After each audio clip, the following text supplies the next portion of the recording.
بزرگوں دوستوں، گزشتہ جمعہ میں ہم نے مسلم معاشرے میں خاندانی نظام کے زوال ایک لمحے فکر پر گفتگو کی اور ایک مخصوص شہر کے افسوسناک واقعے کی روشنی میں ہم نے یہاں رشتہ، ناتا اور قرابت داری کی قرآن اور حدیث میں کیا اہمیت ہے اس پر گفتگو کرنے کی کوشش کی، اور پھر ہمیں اس وقت اجازت نہیں دیا کہ ہم اس کے اسباب معلوم کریں۔ ہم نے گفتگو میں بتایا کہ قرآن اور حدیث میں رشتہ داریوں کی صلہ رحمی کی کس طرح تاکید کی گئی ہے، قطع رحمی کرنے والوں کے لیے کیسی وعیدیں سنائی گئی ہیں، وارن کیا گیا ہے۔ ہم نے قدر تفصیل کے ساتھ یہاں بیان کرنے کی کوشش کی۔ سوال اب یہ پیدا ہوتا ہے کہ لوگ اپنے افراد خاندان سے کیوں منہ موڑ رہے ہیں؟ ہمیں چاہیے کہ ہم اس کے کازز، اسباب، وجوہات معلوم کریں تاکہ اس کا علاج بھی کیا جا سکے۔ جب تک مرض کے اسباب معلوم نہیں ہوتے، روٹ کازز نہیں معلوم ہوتے، علاج بھی آسانی کے ساتھ نہیں کیا جا سکتا۔ اس کے کیا اسباب ہو سکتے ہیں؟ بادی النظر میں سب سے پہلا سبب قرابت داروں سے دوری، صلہ رحمی میں کوتاہی کی ایک اہم وجہ جو سمجھ میں آتی ہے وہ ہے دین سے دوری۔ دینی لوگوں کو دیگر جو شعبے ہیں اس طرح حقوق العباد کے شعبے سے بھی وہ غافل ہو رہے ہیں۔ جو معاشرہ جس قدر دین سے دور ہوگا وہ معاشرہ اتنا ہی افراد خاندان سے، رشتہ داروں سے دور ہوگا، اعراض کرنے کی کوشش کرتا رہے گا۔ اس کی ایک اور اہم وجہ یہ بھی سمجھ میں آتی ہے کہ وہ ہے انفرادیت پسندی۔ جو اس وقت تعلیمی نظام پایا جاتا ہے وہ تعلیمی نظام مادہ پرستانہ تعلیمی نظام ہے، میٹرلسٹک ایجوکیشن سسٹم ہے۔ KG سے PG تک آپ بچے کو پڑھائیے، کہیں اللہ میاں کا نام نہیں ہے، کہیں کوئی دین کا، اخلاق کا، ویلیوز کا، ایتھکس کا کوئی ذکر نہیں ہے۔ تو اس وقت میٹرلسٹک وے آف لائف کی وجہ سے انڈیویجولزم، انفرادیت پسندی لوگوں کے اندر بڑھتی جا رہی ہے۔ وہ انڈیویجول فریڈم کے، انفرادی آزادی کے دل دادا بنتے جا رہے ہیں۔ اگر گھر میں بیوی اور اپنے بچوں کے سوا اور کوئی ہوگا تو ہماری آزادی میں خلل پڑے گا، ہم اس طرح آزاد نہیں رہ پائیں گے۔ ایک تصور ہے، اور یہ تصور دراصل جو ماڈرن سسٹم آف لائف ہے اس کی دین ہے، جس کے نتیجے میں نیوکلیئر فیملی سسٹم وجود میں آ رہا ہے۔ شہری زندگی کی وجہ سے، اربن لائف کی وجہ سے، سٹی لائف کی وجہ سے دھیرے دھیرے جوائنٹ فیملی سسٹم تو تقریباً ختم ہو گیا۔ اب اس وقت نیوکلیئر فیملی سسٹم وجود میں آ رہا ہے، اور یہ نیوکلیئر فیملی سسٹم خود غرضی، سیلفشنس اور خود پسندی، خود لذتی، خود لذت اٹھائیں گے، خود کھائیں گے، خود پیئیں گے، خود پہنیں گے، خود سہولتیں سے فائدہ اٹھائیں گے، ضرورت ہو یا نہ ہو گھر کا فرنیچر تبدیل کریں گے، گھر کے قالین تبدیل کریں گے، گھر کے پردے تبدیل کریں گے، صوفہ سیٹ تبدیل کریں گے، کراکری تبدیل کریں گے۔ یہ جو رجحان ہے، یہ سیلفشنس، خود غرضی کو پروان دے چڑھاتا ہے، جس سے وہ رشتہ داروں کو ایڈجسٹ نہیں کر پاتے. ایک اور چیز شرعی تعلیمات سے ناواقفیت ہی ہے. لوگوں کو اس بات کا علم نہیں ہے قرآن اور سنت میں افراد خاندان اور رشتہ داروں کے ساتھ حسن سلوک کی کس قدر تاکید کی گئی ہے. جو گزشتہ جمعہ کے اندر ہم نے بتایا کس قدر تاکید کی گئی ہے، اس سے لوگ واقف نہیں ہیں. آج کے دور میں علم دین سے ناواقفیت ایک عمومی صورتحال ہے. آپ کسی بھی کالج میں چلے جائیے، کالج میں موجود بچے نہیں بلکہ مسلم اسٹاف اور لیکچرر سے پوچھیں اور ان سے پوچھیں صحابہ رضوان اللہ تعالی اجمعین کے چند نام بتائیے، تو وہ 2-4 نام سے زیادہ بتا نہیں سکیں گے. ایک آدھ سیرت کا واقعہ بھی نہیں بتا سکیں گے. یہ جو صورتحال ہے، دینی تعلیمات سے دوری، قرآن اور سنت سے جتنا لوگ نابلد ہوں گے، ناواقف ہوں گے، قرآن اور سنت کی تعلیمات سے جتنا اگنورنس ہوگا، اتنا ہی رشتہ داریوں اور قرابت داریوں کے ساتھ میں دوری ہوگی. اس کا ایک سبب حقوق العباد. دین اسلام کیا ہے؟ اگر مختصر کوئی جواب چاہتا ہے تو دین اسلام 2 چیزوں کا مجموعہ ہے. ایک حقوق اللہ، اس کو حقوق مع اللہ بھی کہتے ہیں، یعنی اللہ تعالی کے حقوق. حقوق العباد، عباد یعنی بندے، اللہ کے بندے، ان کے حقوق. بس پورا دین اسی پر مشتمل ہے، حقوق اللہ اور حقوق العباد. حقوق العباد کی اہمیت حقوق اللہ سے بہت زیادہ بڑی ہوئی ہے. ہو سکتا ہے کہ اللہ تعالی حقوق اللہ کو معاف کر دے. اللہ بڑا رحیم ہے، رحم کرنے والا. کوئی بے نمازی ہے یا نمازوں میں کوتاہی کرتا ہے تو ہو سکتا ہے کہ اللہ تعالیٰ اسے معاف کر دے. کوئی اور حق اللہ کا اس نے ادا نہیں کیا، ہو سکتا ہے اللہ معاف کر دے، وہ اللہ کے اختیار میں ہے.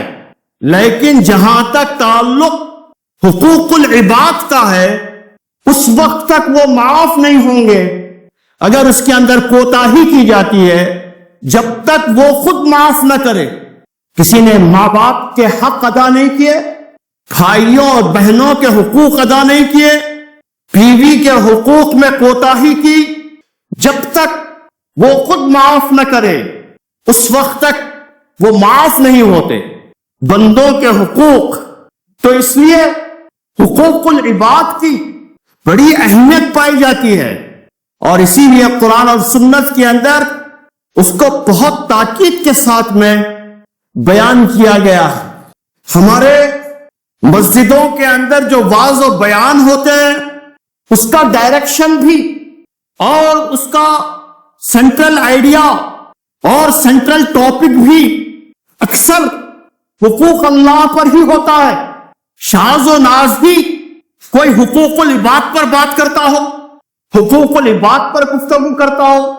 کم از کم میں نے تو نہیں سنا کبھی کہ کوئی حقوق العباد پر بھی بات کرتا ہو. ہمارے جتنے مولوی لوگ ہیں، مسجدوں کے اندر خطیب ہیں، یا مسجدوں میں جو واعظ و بیان ہوتے ہیں، اس میں زیادہ تر زور ایمفسس حقوق اللہ پر ہوتا ہے. اگر ایک نماز نہیں پڑھیں گے تو اتنے برس تک ایک اندھا انتہائی زہریلا اژدہا اس کو ڈستا رہے گا، اور اس کا ایسا زہر ہوگا کہ اگر وہ ایک مرتبہ زمین پر ڈس دے تو زمین بنجر ہو جائے گی، وغیرہ وغیرہ ڈراؤنی قسم کی باتیں. ہو سکتا ہے ایسی روایتیں ہوں گی، کمزور قسم کی ایسی روایتیں ہیں تاکہ لوگوں کو ترغیب دی جا سکے. لیکن جتنی یہ چیزیں بیان کی جاتی ہیں، اتنی حقوق العباد کے سلسلے میں وہ باتیں بیان نہیں کی جاتی. یا اگر کسی نے پڑوسی کی ایک بالش زمین دبا دی، اس کا حق مار دیا، تو اس کا غسل درست نہیں ہوگا، اس کا غسل درست نہیں ہوگا. یہ بھی روایت ہے. کیا کبھی کسی نے بیان کیا اس کو؟ اگر کسی نے کسی کی زمین ہڑپ کر دی تو اللہ تعالی قیامت کے دن اس زمین کا توغ بنا کر اس کے گلے میں ڈالیں گے. کبھی ہم نے سنا اس کو؟ تو یہ جو عدم توازن ہے اور جو ڈائریکشن ہے، جو رخ ہے ہمارے دیندار طبقے کا، وہ بھی ایک لمحے فکر ہے اس وقت.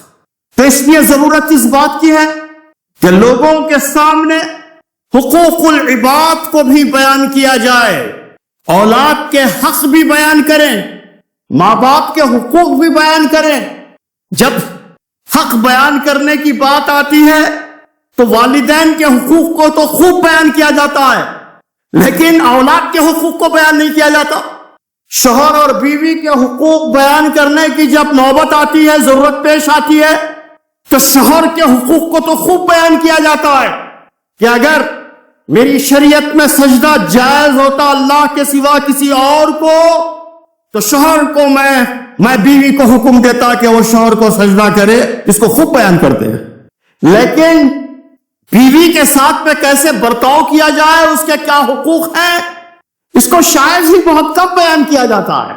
پڑوسی کے حقوق کے سلسلے میں تو یہاں تک کہا گیا کہ مجھے شبہ ہونے لگا کہ کہیں ایسا نہ ہو کہ اللہ جبریل کو بھیجے اور پھر یہ حکم دے کہ جائیداد میں پڑوسی کا بھی حق ہے. مجھے ڈر ہونے لگا. نبی صلی اللہ علیہ وسلم فرماتے ہیں اتنا حق ہے پڑوسی کا، کیا کبھی پڑوسی کی خبرگیری ہم کرتے ہیں؟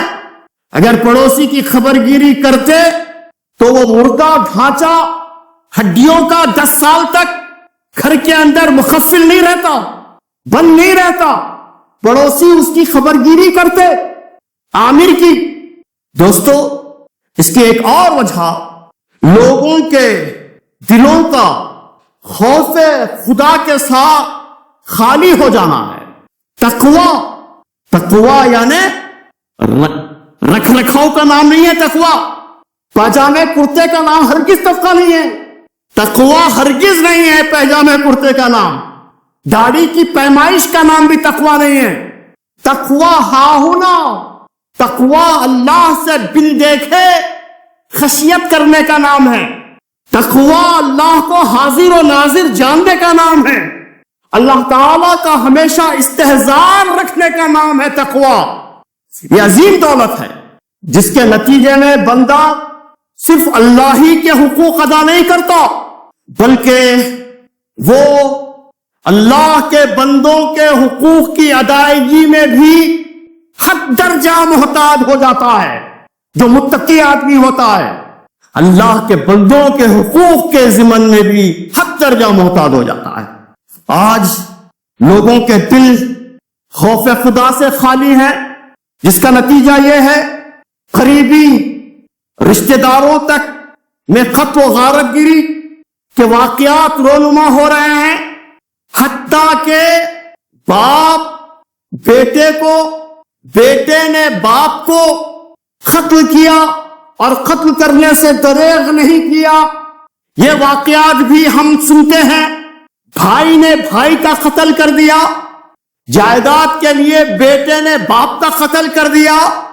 دوستو، معاشرے میں خاندانی قدروں، فیملی ویلیوز کو پروان چڑھانے اور افراد خاندان کے حقوق کو فروغ دینے کے لیے اقدامات کرنا ضروری ہے، میجرز لینا ضروری ہے.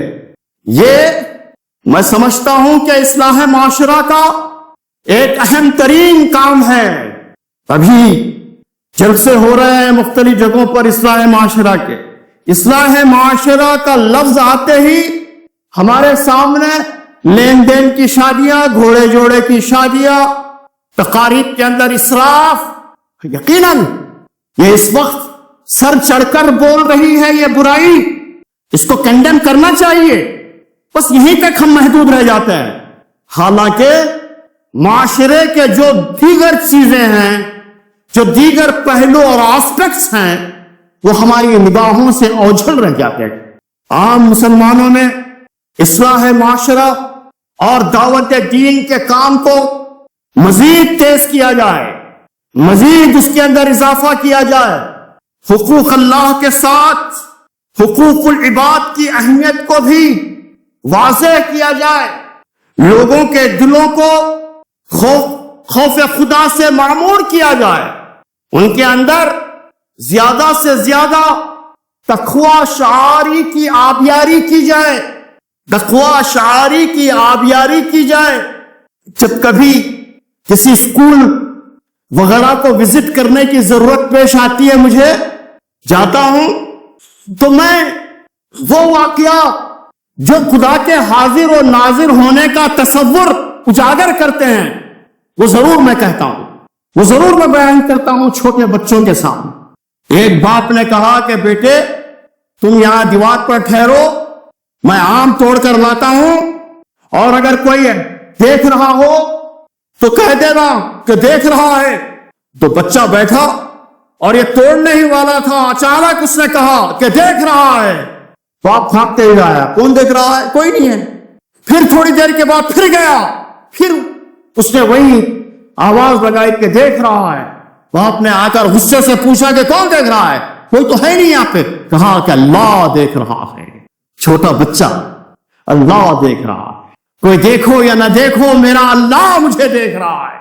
اس طرح دلوں کے اندر خوف خدا بٹھانے کی ضرورت ہے۔ اب ہم کو خود فرصت نہیں ہے سوشل میڈیا سے، ہم کو خود فون چلانے سے فرصت نہیں ہے۔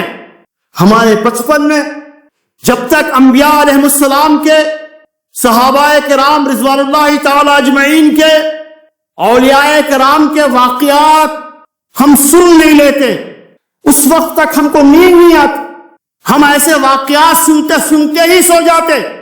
لیکن آج کی نسل فون چلاتے چلاتے سو جاتی ہے تھک کر۔ اس لیے اس کو چینج کرنے کی ضرورت ہے، اس کو تبدیل کرنے کی ضرورت ہے۔ لوگوں کے دلوں کو خوف خدا سے معمور کیا جائے، ان میں زیادہ سے زیادہ تقوی کی آبیاری کی جائے، دین اور شریعت میں حقوق اللہ اور حقوق العباد کی جس قدر اہمیت ہے اس کو اجاگر کیا جائے۔ اسی طرح رشتہ داروں سے اپنے بچوں کو بچپن سے ہی واقف کروایا جائے، ان کا تعارف کروایا جائے بچپن سے ہی۔ وہ قسم کے جو رشتے ہم پکارتے ہیں، بلاتے ہیں، اس سے ہم گریز کریں، جیسے آنٹی، انکل۔ کون آنٹی؟ کون آنٹی؟ بچے کو معلوم نہیں ہے یہ کون آنٹی ہے، یہ خالہ آنٹی ہے، پھوپھی آنٹی ہے، مامی آنٹی ہے، چاچی آنٹی ہے، کون آنٹی ہے؟ یہ بتائے کہ تمہارے والدین کے ساتھ میں ان کا کیا رشتہ ہے، بتائے۔ بہت سے بچے تو بڑے ہونے کے بعد بھی نہیں جانتے کہ کون آنٹی ہے، خالہ آنٹی ہے، پھوپھی آنٹی ہے، انکل۔ کون انکل؟ معلوم ہی نہیں۔ تو اس طرح کے جو ویک قسم کے الفاظ ہیں، یہ ویک قسم کے الفاظ ہم مغرب کی نقالی میں، انگریزی کی ذہنی غلامی میں ہم استعمال کر رہے ہیں، اور اس کے اندر فخر محسوس کر رہے ہیں ہمارا بچہ انگریزی بول رہا ہے۔ نہیں، آپ کا بچہ آپ کی جڑیں کاٹ رہا ہے، آپ کے دین کی جڑیں کاٹ رہا ہے۔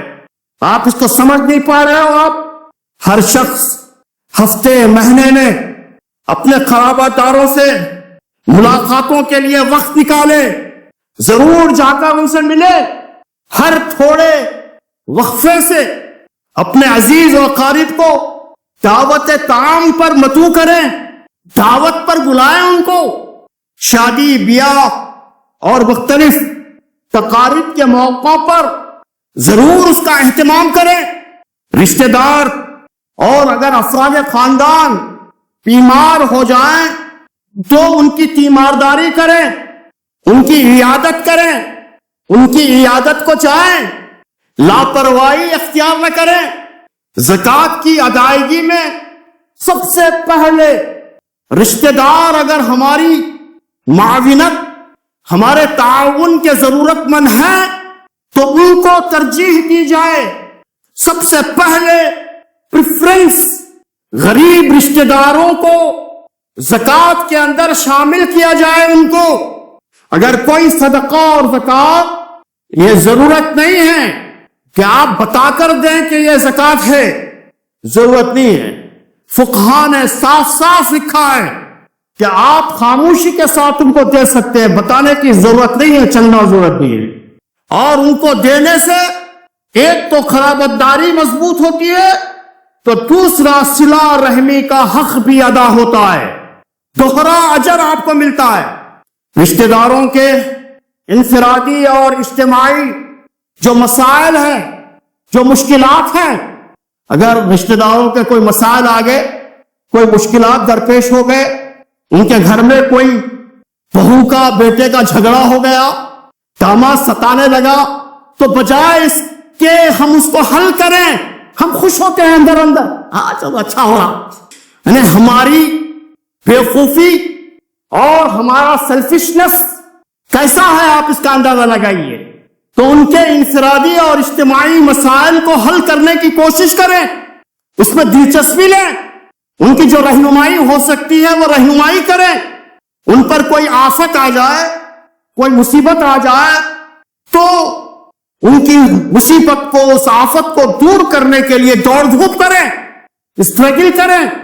اور رشتہ داروں کو کسی بات یا ان کے کسی عمل سے بدگمانی پیدا ہو گئی، بعض لوگ خامخواہ کے بدگمانی بھی پیدا ہو جاتی ہے، بدگمانی پیدا ہو گئی تو فوراً براہ راست آپ ان سے ربط پیدا کریں، ان سے ملاقات کریں اور اس بدگمانی کا ازالہ کرنے کی کوشش کریں۔ بدگمانی کو پالے نہیں، بدگمانی کو مستقل ذہن میں نہ رکھیں۔ اگر آپ یہ غلطی کرتے ہیں تو خاندانی جو روابط ہیں اس کو آپ انتہائی نقصان پہنچانے والے بنیں گے۔ اسی طرح عزیز و اقارب اور رشتہ داروں کی برائیاں، ان کی کمزوریاں اور ان کی کمیاں کبھی بچوں کے سامنے اور گھر میں بیان نہ کریں، اس سے بچے بدگمان ہو جاتے ہیں، تعلقات خراب ہو جاتے ہیں، ان کی اہمیت کم ہو جاتی ہے۔ افراد خاندان کو باہم ایک دوسرے سے حسد، غیبت، چغل خوری، بغض، کینہ جیسی عادتوں سے بالکل پاک رہنا چاہیے۔ یہ وہ چیزیں ہیں جو تعلقات کو بگاڑ دیتی ہیں، اور جس معاشرے کے اندر یہ دل کی بیماریاں پائی جاتی ہیں، ایسا معاشرہ کبھی پنپ نہیں سکتا۔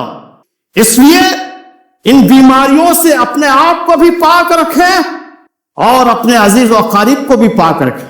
رشتہ داروں میں اگر کسی کو قرض کی ضرورت پڑ جائے، ادھر لے رہا، سود خوروں کے پاس جا رہا، بینک کو جا رہا، گھر گروی رکھنا چاہا، آپ کے پاس کروڑوں روپے رکھے ہوئے ہیں، آپ کس کام کے لیے ہیں، کس دن کے لیے ہیں، آپ کس چیز کی موری ہے آپ؟ اگر رشتہ داروں کو قرض کی ضرورت پڑے تو ان کو قرض دینے میں پس و پیش نہ کریں، دیتا ہے نہیں دیتا نہیں معلوم، ڈبا دیتا نہیں معلوم، اگر نہیں دیا تو انشاءاللہ صدقہ ہو جائے گا، آپ کے نام اعمال کے اندر نیکیوں میں اضافہ ہوگا۔ رشتہ داروں کے درمیان میں تحفے اور تحائف کا تبادلہ کریں۔ اگر معلوم ہوا کہ بچہ SSC میں ٹاپ کیا ہے یا اسکول میں ٹاپ آیا ہے، اس کو تہنیت پیش کریں، اس کو گفٹ دیں، تحفہ دیں اس کو۔ کوئی بچہ ISET کے اندر اچھے مارکس لایا ہے تو اس کو تحفہ دیں، گھر میں بلائیں، اس کو دعوت دیں، تہنیت پیش کریں۔ بروقت شریعت کے مطابق وراثت کی تقسیم فرض جانتے ہوئے کریں۔ دیکھیں میرے الفاظ پر آپ غور کیجئے، وراثت کی تقسیم فرض جانتے ہوئے کریں۔ وراثت کی تقسیم فرض ہے۔ متوفی کے مرنے کے فوری بعد اس کے ورثے میں، اس کے ترکے میں جو چیزیں بھی آتی ہیں، شریعت کے مطابق سب کے درمیان عدل کے ساتھ میں تقسیم ہونا چاہیے۔ اگر اس نے 1 میٹر کپڑا اگر چھوڑا ہے تو وہ 1 میٹر کپڑا بھی تقسیم ہونا چاہیے۔ ہاں، عام طور پر وراثت کی تقسیم میں ہم بہت زیادہ تاخیر کرتے ہیں۔ تاخیر اتنی ہو جاتی ہے کہ بسا اوقات کچھ باشعور لوگ جب مطالبہ کرتے ہیں یا کہتے ہیں کہ بھائی اب تو وراثت کی تقسیم ہو جانی چاہیے، تو اس کو باغی تصور کرتے ہیں، سمجھتے ہیں کہ یہ خاندان میں دلال پیدا کرنا چاہتا ہے۔ یہ سب جہالت ہے، یہ سب ناواقفیت اور اگنورنس ہے۔ شریعت کے مطابق اگر تقسیم نہیں ہوگی تو آپ کے خاندان کے اندر پیچیدگیاں بڑھتی چلی جائیں گی۔ دادا کی جائیداد تھی، والد کے زمانے میں تقسیم نہیں ہوئی، چاچاؤں تایا وغیرہ کے درمیان میں ناچاکیاں پیدا ہوئی، ان کے بچوں کے ساتھ میں ہمارے تعلقات خراب ہوئے، ہمارے باپ کا انتقال ہوا تو پھر تقسیم نہیں ہوئی، تو اس طرح پورا ایک کلسٹر تیار ہو جاتا ہے، دوریوں کا، کھچاؤ کا، تناؤ کا، ٹینشن کا۔ اس لیے شریعت نے حکم دیا کہ وراثت کی تقسیم ہو۔ کسی دن انشاءاللہ وراثت کے تقسیم کے کیا احکامات ہیں ہم اس کو بیان کریں گے۔ دوستو، نام پلی کا جو واقعہ عامر کا ہے وادی النظر میں، مجھے ایسا محسوس ہوتا ہے کہ یہ واقعے کے پیچھے وراثت کی تقسیم عدل کے ساتھ نہ ہونا بھی ہو سکتا ہے، نہیں معلوم ہے مجھے، یہ بھی ہو سکتا ہے اس لیے کہ وہ تنہا گھر میں رہتا تھا، والد کے گھر میں، دوسرے بھائی ملگیوں وغیرہ کا کرایہ وصول کر لیتے تھے۔ تو اس طرح دوستو، اگر ہم ان باتوں پر غور کریں گے اور معاشرے کے اندر ان بنیادوں پر اصلاح کا کام کریں گے، رشتہ داریوں کے اندر حلاوت پیدا کریں گے، مروت پیدا کریں گے، محبت پیدا کریں گے، معطف پیدا کریں گے، تو آپ معاشرے کو انٹیکٹ رکھیں گے۔ ابھی مسلم معاشرے کے اندر حکومت کا ابھی دخل نہیں ہے اس کے اندر۔ کیا حکومت نے آپ کو منع کیا ہے کہ کسی رشتہ دار سے تعلق نہ رکھے؟ کیا چیز ہے؟ آپ کیوں نہیں کرتے؟ دوستو، یہ ماہ سفر ہے۔ بخاری جلد 4 صفحہ نمبر 26 حدیث نمبر 5717 میں اللہ کے نبی صلی اللہ علیہ وسلم کا ارشاد ہے، لا عدوى ولا سفر ولا حام، یعنی نہ مرض لگنا ہے، نہ سفر کوئی چیز ہے، نہ الو کوئی چیز ہے، نہ الو کوئی چیز ہے۔ جس کسی نے بدشگنی لی، جس کسی نے بدشگنی لی اور بدشگنی سے وہ کسی کام سے رک گیا، بدشگنی سے کام سے رک گیا، تو اللہ کے نبی صلی اللہ علیہ وسلم نے فرمایا، من ارجعت الطیرۃ عن حاجتی، اگر بدشگنی کی وجہ سے کسی حاجت اور کسی ضرورت سے وہ رک گیا، فقط اشرک، اس نے بے شک شرک کیا، اس نے بے شک شرک کیا۔ دوستو، آدمی کے اعمال کے اندر خرابی پائی جاتی ہے۔ اعمال اگر خراب ہو تو اوپر سے احکامات بھی اسی طرح کے آتے ہیں۔ نحوست اعمال بد کی وجہ سے ہوتی ہے۔ ابن ماجہ کی ایک روایت میں ہے کہ نبی صلی اللہ علیہ وسلم سے کسی نے پوچھا کہ اللہ کے رسول صلی اللہ علیہ وسلم، ہمارے لیے کون سا دن منحوس ہے؟ بعض لوگ کہتے ہیں کہ یہ دن منحوس ہے، وہ دن منحوس ہے، ہمارے لیے کون سا دن منحوس ہے؟ تو آپ صلی اللہ علیہ وسلم نے فرمایا کہ میری امت میں کوئی دن منحوس نہیں ہے، ہاں اس شخص کے لیے وہ دن منحوس ہے جس کی فجر کی نماز قضا ہو گئی ہو۔ ارے جو قوم فجر کی نماز ہی چٹ کر دے وہ قوم منحوس نہیں بنے گی تو اور کیا بنے گی؟ نحوست اس پر نہیں چھائے گی تو اور کیا ہوگا؟